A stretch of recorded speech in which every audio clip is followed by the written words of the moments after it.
আল্লাহ সবচেয়ে যাকে বেশি ভালোবাসেন।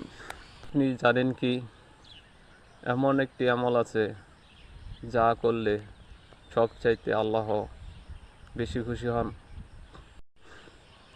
রাসূল সাল্লাল্লাহু আলাইহি ওয়াসাল্লাম বলেছেন, আল্লাহ তাআলা সবচেয়ে বেশি ভালোবাসেন ওই ব্যক্তিকে যে কিনা নিয়মিত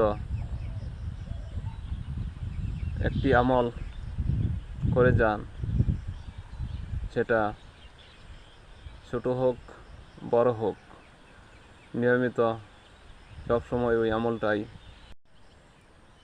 তাই আসুন আমরা প্রতিদিন নিয়মিত ছোট ছোট আমল করি, কোরআন তেলাওয়াত করি, ইস্তিগফার করি। মনে রাখবেন, বড় বড় কাজের চেয়ে ছোট ছোট কাজের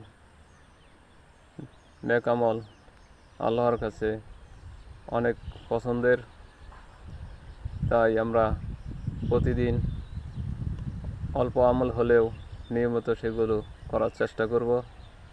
আমার ভিডিওটা যদি আপনাদের ভালো লাগে তাহলে শেয়ার করে দিবেন ইনশাআল্লাহ। আসসালামু আলাইকুম ওয়া রাহমাতুল্লাহি ওয়া বারাকাতুহু।